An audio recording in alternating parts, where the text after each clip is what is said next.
अस्सलाम वालेकुम नाजरीन, मैं हूं आपका मेज़बान गाजी मालिक और आप देख रहे हैं हमारा YouTube channel the voice of public.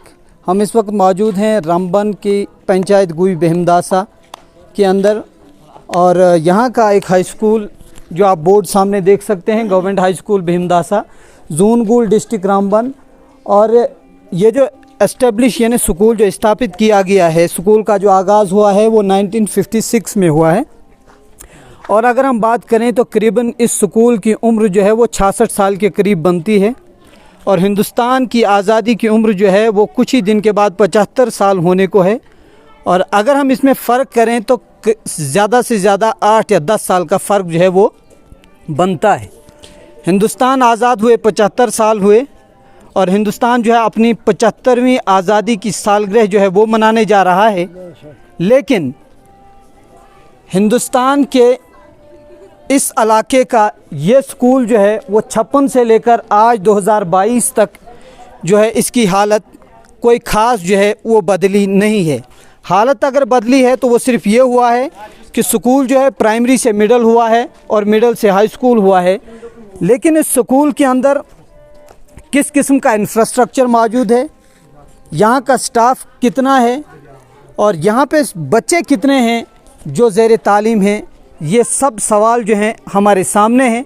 और इन्हीं सवालों की जांच के लिए, इन्हें देखने के लिए और परखने के लिए हम यहाँ पर मौजूद हैं और आप सब तक ये बात पहुँचाने के लिए यहाँ पर मौजूद हैं कि आज के दौर के अंदर यानी 2022 के अंदर भी हमारा जो बुनियादी हक़ तालीम का है वो किस तरह जो है सल्ब किया जा रहा है, किस तरह हमारे उस बुनियादी हक़ पर डाका डाला जा रहा है, वो यहाँ पर आपको देखने को मिलेगा। यहाँ के हेडमास्टर साहब जो हैं वो हमारे साथ हैं, हम इनसे भी बात करेंगे कि यहाँ का जो पूरा क्या सिस्टम है, यहाँ का बच्चे कितने हैं, यहाँ इंफ्रास्ट्रक्चर किस किस्म का है, टीचर्स कितने हैं। और ये स्कूल जो है 2010 में अपग्रेड हुआ है और हाई स्कूल यहाँ पर बनाया गया है। लेकिन 2010 से आज 2022 तक हाई स्कूल में सिवाय 4 टीचरों के और कोई स्टाफ यहाँ पर मौजूद नहीं है। तो इसी सब पर बात करने के लिए सबसे पहले सर आपका बहुत बहुत शुक्रिया कि आपने हमें समय दिया, इसके लिए हम आपके बहुत शुक्रगुजार हैं। हम सबसे पहले आपसे ये जानना चाहेंगे कि 56 से स्कूल आपका स्टार्ट होता है, 2004 में अपग्रेड होता है मिडिल स्कूल और 2010 में जो है ये हाई स्कूल होता है। लेकिन तब से लेकर आज तक इस स्कूल की हालत जो है, यहाँ गाँव के लोगों से जो हमने जाना, वो हालत जो है जूं की तूं है। और जब ये अपग्रेड हुआ, मैं अब 2010 के आगे की बात करेंगे कि 2010 में जब ये अपग्रेड हुआ तब से लेकर आज तक इसमें स्टाफ कितना है, बच्चे कितने, इंफ्रास्ट्रक्चर किस किस्म का है?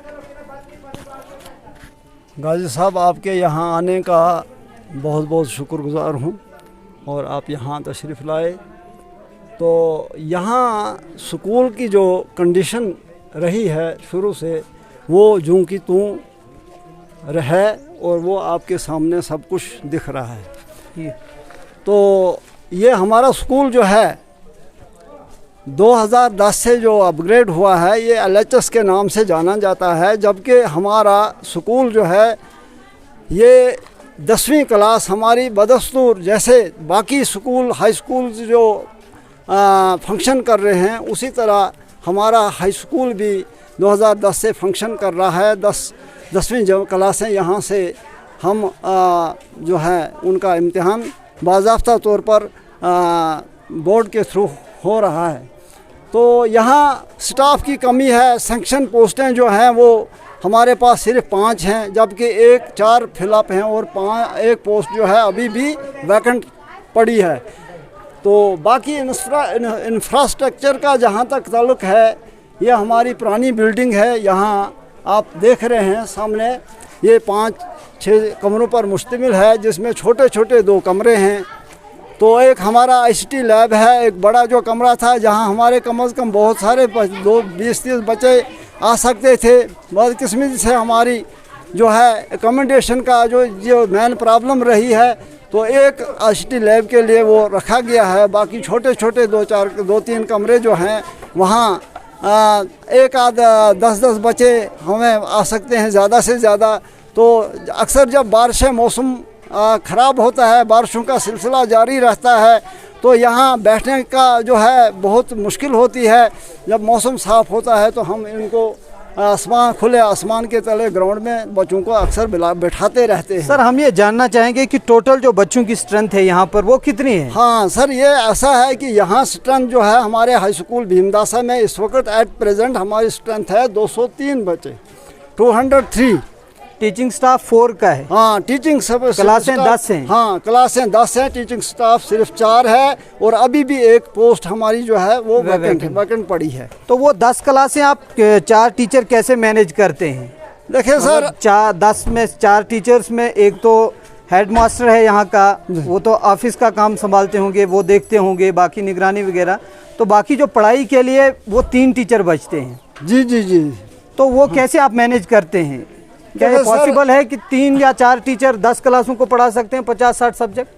देखिए सर, वो तो आप खुद ही अंदाज़ा लगा सकते हैं कि अगर हर सब्जेक्ट में 5 सब्जेक्ट हर क्लास में होते हैं, तो 10 क्लासों में अगर आप मल्टीप्लाई करें तो वो कुदरती वो 10-5 50 सब्जेक्ट बनते हैं।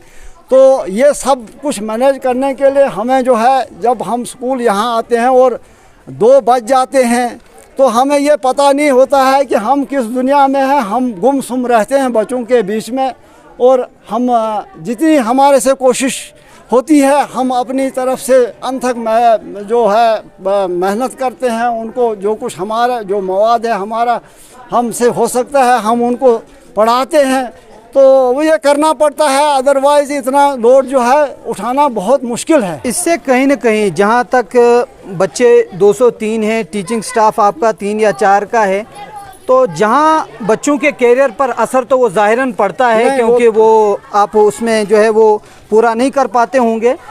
इसके साथ साथ जो उसातिज़ा हैं 3 या 4 है, उन पर जो मेंटल प्रेशर रहता होगा इस के दौरान, तो वो सब क्या है, उसकी वजह से कोई इफेक्ट टीचर्स पर होता है? ज़रूर होता है, क्योंकि कभी जो ज़्यादा कुदरती बात है, जो इंसान जो है अगर 20 किलो वज़न उठा सकता है, तो उसके ऊपर अगर 1 क्विंटल उसके ऊपर बोझ लाद दिया जाए तो जाहिर सी बात है कि वो उसका जीना जो है वो हराम ही हो सकता है। तो सर इसके बारे में एक और बात जानना चाहूँगा मैं, आपका जो आपने अपनी हायर अथॉरिटीज़ चाहे CEO हो, बाकी जो उनसे आपने इसके बारे में गाहे बगाया बात करते रहते होंगे यहाँ की प्रॉब्लम्स के बारे में, तो उनकी तरफ से किस किस्म का रिस्पॉन्स है? जी सर, जब भी हमें गवर्नमेंट की तरफ से कोई भी मसलन इंफॉर्मेशन मिलती है, हम अपनी तरफ से डिपार्टमेंट को हम हर वक्त जो है अपनी तरफ से ये इंफॉर्मेशन देते रहते हैं। लेकिन जो कुछ भी हमने वो तो सबको उनको पता है, डिपार्टमेंट को भी पता है कि, लेकिन उसके बावजूद जो है अभी तक ये मसला जूं का तूं रहा है, इसमें कोई आउटपुट अभी तक कोई नहीं हुआ। मसलन कोई इसमें कोई इम्प्रूवमेंट नहीं हुई, कुछ नहीं हुआ। जो मसला जो है जूं का तूं है। को करिकुलर एक्टिविटीज़ का क्या हिसाब है यहाँ पे? होता है कुछ? यहाँ पे जो हम ग्राउंड देख रहे हैं वॉलीबॉल के लिए तो काफ़ी है, खेल सकते हैं। हाँ। लेकिन इसके अलावा चाहे क्रिकेट हो, बैडमिंटन हो, कैरम हो, या बाकी जो गेम्स वगैरह हैं वो यहाँ पे होती हैं? हाँ, गेम तो जो वो तो हमारा एक पढ़ाई का एक अहम हिस्सा है। करिकुलम एक्टिविटीज़ जो है वो तो हमारी कल्चरल प्रोग्राम वो तो होते ही रहते हैं अक्सर, क्योंकि वो हमारी पढ़ाई का एक अहम हिस्सा है।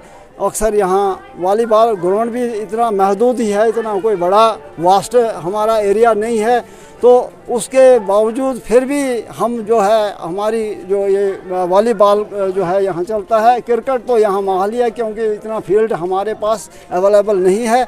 अलबत्ता ये बाकी छोटी मोटी जो खेलें हैं वो हम करते रहते हैं। कि जो है एक बिल्डिंग जो है SSA के थ्रू जो है वो अभी ऐसे जूं की तूं पड़ी है, जबकि वो SSA के थ्रू जो है वो प्रोजेक्ट बना था, तो यहाँ ही लोकल ही ठेकेदार था उस बनाने वाला, लेकिन मसला अभी तक वो वैसा ही पड़ा है। वो बिल्डिंग भी खुले आसमान के तले है, ओपन ही है, अभी उसका कोई हल नहीं हुआ है, और वॉल लेवल पर है वो, सामने आपके दिख भी रही है, लेकिन अभी तक वो इसमें सर बिल्डिंग भी वैसी ही कोताही किसकी दिख रही है आपको, या मतलब डिपार्टमेंट्स की तरफ से कोई फंड्स वगैरह वो रिलीज़ नहीं हो रहे हैं, या कि जो ठेकेदार है कंट्रैक्टर है उसकी तरफ से कोई नहीं? ये तो मसला है? अक्सर देखो, जब ये सैंक्शन हुई थी एसएसए के थ्रू बिल्डिंग, तो तब जितना अमाउंट गवर्नमेंट की तरफ से सैंक्शन था वो उतना ही था, वो तो रिलीज हो चुका है अब सर। जब के वक्त के साथ साथ उसको वो काम निभाया नहीं गया, तो वक्त जो है वो किसी का इंतज़ार नहीं करता है, और जब टाइम हो जाता है जहाँ 2 साल या 3 साल के बाद अंदर अंदर वो कंप्लीट करके देनी थी, बजाय उसके अगर उस काम को छोड़ा जाए और उसके बजाय आज 7 या 8 साल हो रहे हैं, तो जाहिर सी बात है इस वक्त महंगाई जो है आसमान छू रही है। जो पिछले जो रेट्स थे वो आज नहीं है, जो आज होंगे वो कल नहीं होंगे, तो उस अमाउंट पर इस बिल्डिंग जो को बनाना, दोबारा से मीट आउट करना वो बहुत मुश्किल है। अगर गवर्नमेंट इसके लिए वो पैसा जो है एक्स्ट्रा देती है तो उस सूरत में जो है कंट्रैक्टर कुछ न कुछ कर पाएगा, अदरवाइज़ ये इस बिल्डिंग को बनाना जो है वारा बहुत मुश्किल है। Thank you sir, thank you. तो ये था कि कंट्रैक्टर, और अगर सरकार पैसा इसमें एक्सटेंड करती है और ज़्यादा बढ़ाती है, तब जाके ये जो है एसएसए की जो बिल्डिंग है, अगर आप देखना चाहें तो बिल्कुल हमारे यहाँ बगल में है, आप इसको देख सकते हैं, कैमरामैन अगर दिखाना चाहें तो ये बिल्डिंग जो है सर के कहने के मुताबिक जो है वो 7 साल से जो है जूं की त्यों पड़ी है, और जितना पैसा सरकार की तरफ से था वो या तो इसमें जो है वो कंज्यूम हो चुका है, तो या कंट्रैक्टर की तरफ से कुछ इसमें दिक्कतें हैं, या उनके पास पैसे की कमी है, क्या है। तो मसला सिर्फ इतना है कि करीबन 7 साल से ये बिल्डिंग जो है वो जूं की त्यों पड़ी है, इसमें किसी किस्म की कोई पेशरफ्त देखने को नहीं मिलती है। इसके साथ ही जो हमने बात की अभी तक, इस सारी बात का खुलासा ये निकला कि चाहे हम यहाँ के टीचिंग स्टाफ की बात करें, और मैं अपने कैमरामैन से कहूँगा कि थोड़ा हम यहाँ का जो इंफ्रास्ट्रक्चर है उसकी तरफ भी अगर ध्यान दें कि वो किस किस्म का है। यहाँ पर टोटल जो मैं देख पा रहा हूँ अभी जो है यहाँ पर 4 कमरे हैं जिन्हें हम क्लासरूम्स कह सकते हैं, जहाँ बच्चे बैठते हैं, कुछ छोटे हैं कुछ बड़े हैं, उनमें बैठने का किस किस्म का इंतज़ाम है वो आप यहाँ पर देख सकते हैं। इसके साथ एक ऑफ़िस है और ऑफ़िस के साथ एक कंप्यूटर लैब भी मौजूद है। ये यहाँ पे आप देख सकते हैं पूरा जो है जिस तरह आप बिस्तरा घर में डाल सकते हैं तो वही आपको यहाँ पर देखने को मिलेगा। पूरे टाट बिछाए गए हैं और यहाँ पर ही बच्चे जो हैं वो 8, 9, 10 क्लासें, कहीं 3 या 4 क्लासें एक कमरे में बैठकर गुजारा कर लेती हैं। इसके साथ ही ये जो है यहाँ पे ये वाला कमरा जो है अभी लॉक है, यहाँ पे कंप्यूटर लैब है, अच्छे कंप्यूटर हैं। सिर्फ एक कमरा जो है जो मैंने अभी तक देखा एक अच्छा कमरा देखने को मिला है, कंप्यूटर लैब जो है वो अच्छी खासी देखने को मिली। लेकिन बदकिस्मती ये है उस कंप्यूटर लैब के अंदर बच्चों को कंप्यूटर का प्रैक्टिकल करवाने के लिए किसी किस्म की कोई सहूलियत अवेलेबल नहीं है। उस्ताद जो यहाँ पे मौजूद हैं वो सब्जेक्ट्स पढ़ाएं या कंप्यूटर का प्रैक्टिकल करवाएं वो एक अलग बात है। ये एक छोटा कमरा है जो ज़्यादा से ज़्यादा 6 बाई 6 या 7 बाई 7 का होगा। इसमें कितनी क्लासें बैठती हैं सर? इसमें तो एक क्लास होते हैं, एक क्लास में हमें कम से कम 30 बच्चे एक ही क्लास में होते हैं। तो वो मसलन एक सेक्शन में उसमें ए बी सेक्शन करना पड़ता है।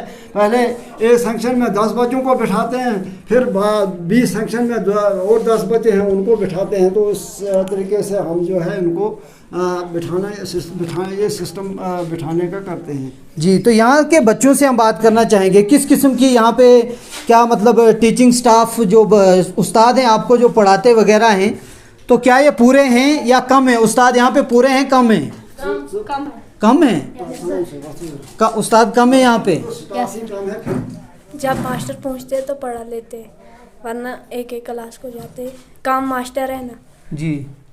तो इसके साथ साथ यहाँ पर जो है ये बच्चे बात कर रहे थे, इनका कहना था कि ये कौन सी क्लास है? 7th क्लास है। और यहाँ पर जो है एक और छोटा कमरा है, यहाँ पर ये भी सेम इसकी कंडीशन जो है वो यही है। और ये आप देख सकते हैं इसमें भी कुछ क्लासें जो हैं वो बैठती हैं।